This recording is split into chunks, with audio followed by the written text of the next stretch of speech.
Do you know what? I knew Dave Wooding was coming. I thought Dave was in the studio with us, because he's always in the studio, but Dave's probably in the Bahamas somewhere, Dave. Are you? Dave Wooding, good afternoon to you. If only in the Bahamas. Wouldn't that be nice? It would. Listen, you've been covering politics for a long, long time, David. You know your way around these stories and the hurdles and that kind of sense of, have we seen all of this before? This feels a bit different. Would that be fair to start off with that? A little bit different. Let's have a reminder of Donald Trump's opening remarks when he spoke to the Knesset a little earlier today. Here's what he said. After so many years of unceasing war and endless danger, today the skies are calm, the guns are silent, the sirens are still, and the sun rises on a holy land that is finally at peace, a land and a region that will live, God willing, in peace for all eternity. This is not only the end of a war, this is the end of an age of terror and death and the beginning of the age of faith and hope and of God. It's the start of a grand concord and lasting harmony for Israel and all the nations of what will soon be a truly magnificent region. I believe that so strongly. A truly magnificent region. Donald Trump addressing the Knesset earlier in the last hour, Dave, and he's not stopped talking. No, it's quite a long one then, and it was almost like he was in a pub telling anecdotes. He was cracking gags about how Steve Witkoff went in to negotiate with President Putin. I don't know whether you heard that one, Ian. He went in to negotiate with President Putin, and he was given 20 minutes. After an hour, he was still in. It went on for 4 or 5 hours, and he finally came out, and he was talking about the weather and football and everything else to him, and he was using that anecdote to explain what a great guy he was and how he won over people's confidence and was to help clinch the negotiation deals. But it went on for about 5 minutes, and you wouldn't normally expect somebody to go off piece like that. So he's milking it for all it's worth, obviously. And I noticed that today the silent people who are not celebrating what is a massive breakthrough, not only after 2 years of war, but after 30 years or more of conflict that we've seen on and off in that region. Yeah. So credit where it's due to President Trump, but the only people who are quiet are the Trump haters who don't like the smug look on his face and would rather probably the war continue than Trump to win a victory. And the others are the hate marchers who are probably now, as we speak, looking for another reason to take to the streets at the weekend and spew forth their bile against the Jews and Israel. Yeah, I mean, we had it this weekend, tens of thousands of people spewing onto the streets. And I just find, we found it, well, in fact, it was more than odd, Dave, wasn't it, last week when we had people protesting literally after a terror attack on a synagogue, and they were out that very night in that very city and elsewhere. That was just distasteful by anybody's standards. But this is just a bit bizarre when you've got a peace deal. We already had the peace deal, and at the weekend, this sort of very almost growing anti-Israel position from some of these people, carrying the most horrendous placards and flags and almost getting a free pass, it seems. Can't quite work it out, but they're still out there, and I reckon they're going to be out there again next weekend. They probably will. They probably have no reason to, nothing to live for anymore now. If there's peace in the Middle East. But they were out marching on the streets on October the 7th, if you remember, after the atrocities carried out by Hamas. And you'd think it was Israel who had invaded the Palestinian territories and murdered, raped and tortured 1,400 people rather than the other way around, because at that stage Israel hadn't done anything. Anyway, we have peace now, and I think we should all celebrate that and hope that this is the start of a better period for the Middle East. I can't see why anybody would have any downside on this.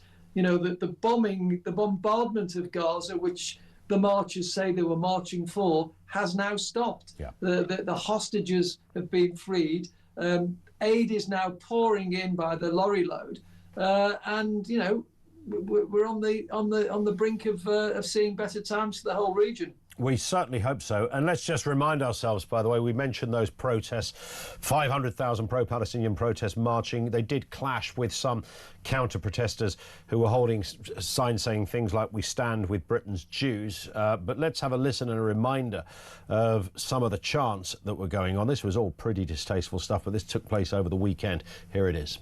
I don't want to yap for too long, but a chant that we've been workshopping in Oxford that maybe you guys want to join in. It goes, "Gaza, Gaza, make us proud, put the Zios in the ground. Gaza, Gaza, make us proud, put the Zios in the ground. Gaza, Gaza, make us proud, put the Zios in the ground." I mean, this guy looks so mad. If it was an animal, you'd put him to sleep, for God's sake, Dave. But this is the kind of pathological, curious level that these bilious people get to. Yeah, I mean, a lot of people who are on that march do try to hide and shield their hatred for Jews and say that they're only marching for one reason, and that is for the relief of Gaza. And deep down, you sense that some of those people do have a hatred. But on the other hand, to come out so blatantly like that and in such a hateful way, if the organisers really were marching for peace, you'd think they'd get hold of this guy and say, "You're not with us, mate. Off you go." Put the Zios in the ground. I mean, yeah, it's staggering. It is staggering, and that's one of the awful things that's come out in our country as a result of this conflict is the people who have harboured this hatred of Jewish people. It's just come out. It's out in the open, and it must be quite terrifying if you're a Jewish person living in the Britain. 100%. And this is still, I mean, it's always worth saying, fewer than 300,000 Jews in this country. I mean, it's a very small population. Yeah, there was one guy on there the other day who was saying that one of these interviews I saw on it might have been on TalkTV, but it was on one TV channel or another. And he was saying, "Well, what are you protesting about now?" This was after the peace deal had been agreed. And he was saying, "Well, this is all about who runs the world, who is in charge of the world." Wow. And, the clear implication was that he thought Jewish people were in charge of the world, which, of course, is an old Nazi trope. Yeah, indeed.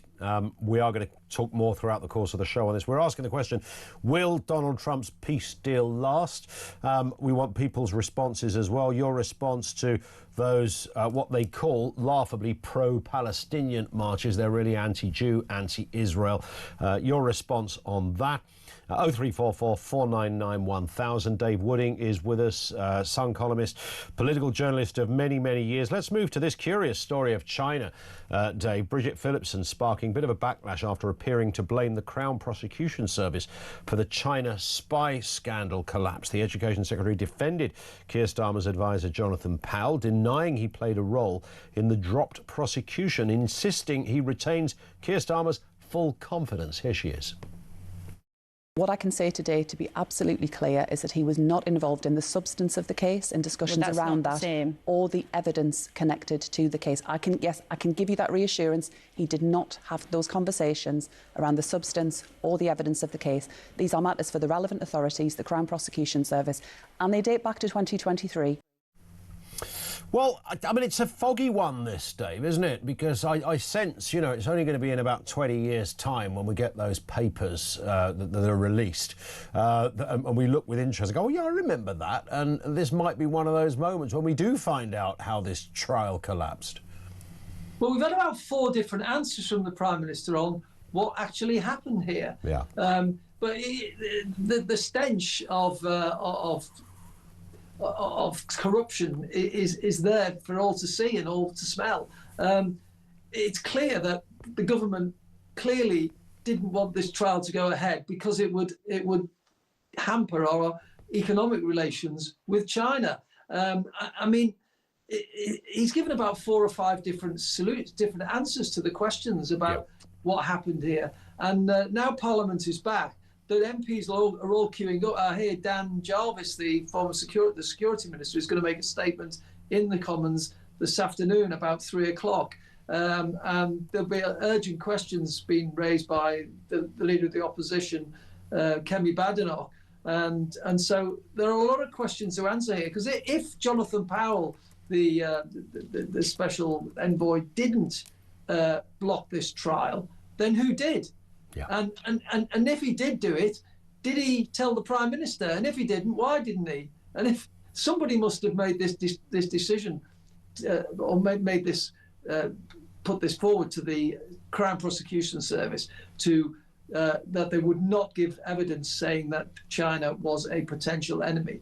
So either they did or they didn't, and the Prime Minister has to tell us what he knew and who did it. Yeah, I mean, it really is that simple. I understand Kemi Badenoch and others will be attempting to, well, continue to put pressure on Keir Starmer. The smart money, Dave, and you've seen these stories and how they tend to run and kind of conclude that we don't get any further than where we are today. No, but it really is. It goes to the very root of our relationships with China, because on the one hand, they're all over our infrastructure here. The Hinkley C nuclear power station in Somerset is one which China has got a 33.5% stake in. It was at one stage, it was Huawei, the tech firm from China, was involved in our 5G system. It was only after protest that stopped. Of course, the influence they've had they've blocked, I think there's about 7 or 8 senior British figures who have been sanctioned by China. 5 of them MPs, 1 a peer, 1 a business person and an academic. And of course, we're accused of kowtowing to China here. If we start calling them an enemy in a trial and get 2 of their spies convicted, what will the sanctions be? And we're just hand in glove with China so much, and this has been going on for years, because under the last government, MPs were warning we're too close to China. We shouldn't be doing a lot of these deals with China. All the spy networks are working with the MI5 and MI6 were warning 2 or 3 years ago that they tried to recruit 20,000 spies in the UK. And their fingers are in every pie here. Dave, stay with us. Dave Wooding, Sun columnist, political journalist, with us on the programme. More from Dave in a couple of moments. Over to you.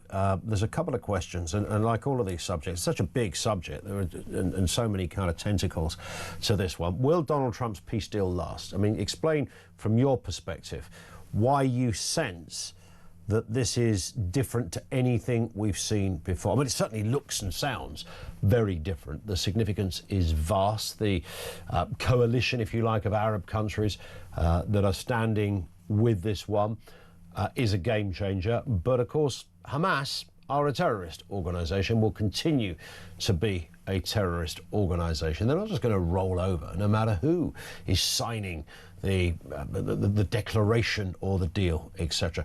Your thoughts on that? Particularly interested as well on the what they call the pro-Palestinian protests at the weekend. What do you make of that? I know some sort of people on what you might say the counter-protest did get arrested for holding a sign saying "We stand with Britain's Jews." I find that incredibly almost beyond disturbing.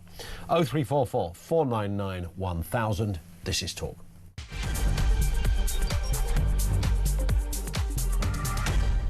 It is Talk 1. Dave Wooding is with us from The Sun. Loads to talk about, Dave. Let's move on then to this story. It is Rachel Reeves with the possibility of imposing a one-off wealth tax on the budget next month. I mean, they pretty much kept the budget back until almost flipping Christmas Day by the looks of things. I'm surprised they didn't go there. But nonetheless, it's pushed into November. A one-off wealth tax is seen as easier to deal with. Because it doesn't give anyone a chance to kind of leg it and live somewhere else or change their tax arrangements. It apparently gets you by surprise. Do you think this is... I mean, I sense something like this is coming. Well, the only thing we can predict with any guarantee of it being correct is that there's going to be one big clobbering for some of us in the budget in 6 weeks' time. And the question is whether it will be by wealth or by stealth. We're either going to get wealth taxes or stealth taxes. That's the truth, because She's vowed she isn't going to make any cuts. In fact, we're already told that the budget, Bridget Phillipson let slip yesterday that the budget is going to go up for welfare, which should be being cut by anybody's standards, in order to pay for lifting the two-child cap on benefits for families. So that's going to go up. So we're going to pay more tax. And one suggestion of the Institute for Fiscal Studies, the think tank, is that she'll do a one-off wealth tax. It's also being mooted elsewhere that she may, in fact, go for some stealth taxes. You know, the ones that you lowering thresholds or doing things like that, because, of course, she's boxed herself in by saying there will be no tax rises for working families, no income tax rises, no VAT rises. So she's either going to break her election promises or she's going to hit us with wealth tax or a stealth tax. It's anybody's guess what she'll do. I think, Dave, is she going to do that thing of redefining what is a working person, though? Because they seem to like that. They didn't recognise landlord. It was Angela Rayner, you might remember her. I don't think she said something about landlords aren't really working people. And then, of course, we had the the employers' national insurance hike, which went into affect lots of small businesses, which are run by, often single-handed. They are working people, so they colonize there. If you sort of redefine what you think or treat as a working person, that, in her world, she will see wiggle room there. Yes, and in fact, Keir Starmer already went some way towards doing that several months ago when asked what a working person was. If my memory's right, he said it's somebody who's struggling to pay the bills, who doesn't have very much money to pay for a sudden bill that came in, just about enough to get by. Well, that's not all working people. No. That means that anybody who's earning a living and has got a mortgage and a few bob in the bank is going to be hit. And this one to finish on, Dave. New EU border checks could cause 4-hour waits and cost the UK economy 400 million quid, according to the industry. This is the new EU entry-exit system, which has got this kind of new biometric check for non-EU travellers entering the Schengen area. So it replaces sort of passport stamps, as it were. And apparently it could hit us right between the proverbials, Dave. Yeah, well, all these little resets we've had with the European Union that Keir Starmer has engineered all seems to be one-way traffic. And it looks to me like it's another bit of a Brexit punishment beating. Yeah. It's a shame they can't have these sort of checks on people who are illegally leaving France to enter Britain on small boats. Perhaps we should have some checks at the border there for them as well. That would make sense, wouldn't it? I don't think it's too much to ask, really, to wonder at least who is coming into our country on a daily mass of about 1,000 a day when the sun shines. Fair point. David, thank you as ever. Dave Wooding, he is, of course, Sun columnist and political journalist of donkey's years around the Westminster block, as it were. Thoughts on anything Dave had to say there as well? 0344 499 1000.